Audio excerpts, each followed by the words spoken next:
ઉપર જે પંખો લાગતો હોય છે ને એ તું આ સીપીયુ ફેન છે, પંખો જ છે, પણ પંખો જ્યારે મધરબોર્ડની ઉપર લાગે અને મધરબોર્ડની ઉપર પ્રોસેસરની નીચે લાગે, પ્રોસેસરની નીચે હોય એટલે આને કહેવાય સીપીયુ ફેન. બરાબર, આ સીપીયુ ફેન કહેવાય.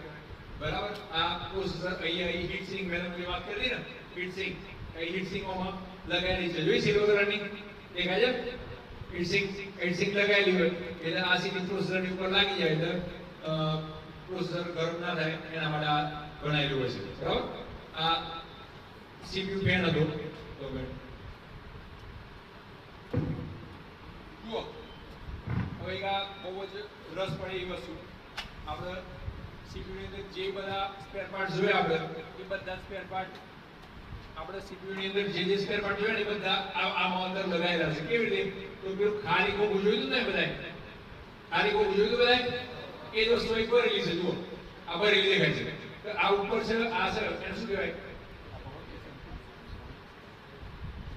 આ જે છે એને શું કહેવાય? એસએમપીએસ. જોયું ને બધાય? એસએમપીએસ અહીં લગાડી દીધું આપણે. આ લગાડી દીધા પછી આ લગાડી દીધું અને પછી એનો બધો કનેક્શન આપી દીધું. જોયું ને બધાય? એસએમપીએસ માંથી એક કનેક્શન અહીં જાય છે, જોયું? આ મધરબોર્ડ ઉપર જાય છે, બીજું કનેક્શન પણ મધરબોર્ડ ઉપર જાય છે. જોયું ને બધાય? એ શું કરે છે? તો મધરબોર્ડ ને પાવર આપે. શું કરે છે? દેખાય છે તમને બધાને? જુઓ, હવે દેખાય છે બધાને? આ મધરબોર્ડ ને પાવર પર આ જે કેબલ હતી મધરબોર્ડ ની ઉપર લાગ્યો. બરાબર છે? આ સીપીયુ ફેન દેખાય બધાને? સીપીયુ ફેન એની નીચે પ્રોસેસર આવતું હોય. પછી થોડું નીચેની સાઈડ જોઈએ તો એક આ એસએસડી લગાડી છે, થોડી નીચેની સાઈડ લગાડી. દેખાય છે નીચે એસએસડી જોઈ બધાય? દેખાય છે ભાઈ? એસએસડી નીચે સ્ક્રૂ હોલ મારેલો છે. બરાબર, તો આ એસએસડી સ્ટોરેજ માટે કામ કરે છે અને સ્પીડમાં સ્ટોરેજ કરે એના માટે એસએસડી વપરાતી હોય છે. આ એસએસડી સોલિડ સ્ટેટ ડ્રાઈવ આવતી હોય છે. પછી મેં તમને રેમ બતાવી નથી, એ રેમ હું તમને બતાવું. આ રેમ છે.